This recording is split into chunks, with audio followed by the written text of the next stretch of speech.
জবা, হুম। বেকুবের সামনে ফাউলটা করে ফেলার পর থেকে আমার মনে হচ্ছে বেকুম দোলনরে কোনো কিছু আবল তাবল বোঝাবেই। তার জন্য আমি কি করতে পারি? তার উপরে আবার তিল্লে তাল করা পেখমের স্বভাব।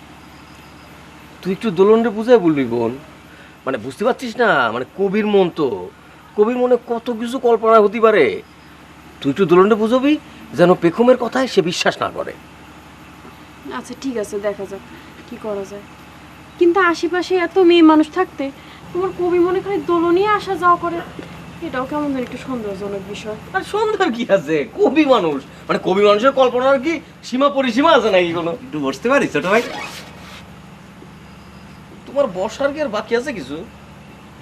ওই হচ্ছে কি, আমি একটা প্রত্যয়ন পত্র লিখেছি বুঝছেন। ওই আপনি তো কবি মানুষ, আপনার ভাষা তো ভালো, তাই আপনি যদি একটু দেখে দিতেন তো ভালো হতো। তো কি লিখেছো সেটা বড়দিনই। যাহার জন্য প্রযোজ্য এই মর্মে প্রত্যয়ন করা যাইতেছে যে Mohammad Jahangir Hossain Japan Japan Japan, পিতা Akbar Hossain Iran Iran Iran, গিরাম Sadhuhati, জেলা কুষ্টে, একজন অতি সৎ চরিত্রবান ছেলে। উদাহরণস্বরূপ বলা যায় যে সে জীবনে কোনোদিন কোনো মেয়ের সাথে প্রেম করেনি। পিতার অনুরোধে ডাইরেক্ট বিবাহ করিয়া ফেলিয়াছে।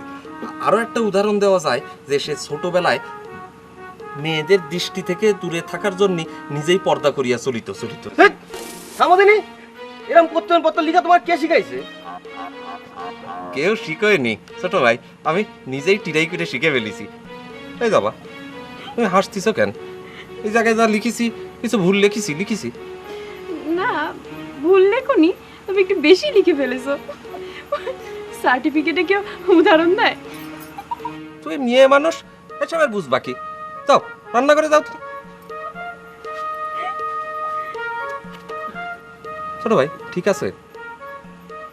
আচ্ছা ঠিক আছে, আমি দেখে দিবা নে। আচ্ছা। কি বিরাট একটা ভুল করেছেন বুঝতে পেরেছেন? সারা এলাকায় রইতে গিয়েছে, ঘুমের মধ্যে চড়ুই পাখি আপনার ইঙ্গিত করেছে এবার ইলেকশনে আপনি ডিফিট খাবেন। এই ধলাশাই রটালি আমি কি করতে পারি বলো? ধলাশাই যখন মাজেজাটা বলল তখনই তারে আটকায় দেওয়া উচিত ছিল, তারে শাসায় দেওয়া উচিত ছিল, খুয়াবের মাজেজা যেন সে ফাঁস না পায়। এখন সবার মুখে একই কথা, খুয়াবের মধ্যেই যখন হার জিত সিলেক্ট হয়ে গিয়েছে তখন আর ভোট দিয়ে কি কাজ? কি একটা ড্যামেজিং অবস্থা বুঝতে পেরেছেন? সেটা তো পরিষ্কার, এখন করণীয় কি সেটা বলো। করণীয় একটাই আছে, আমি চিন্তা করে বের করেছি। কি তাড়াতাড়ি বলো।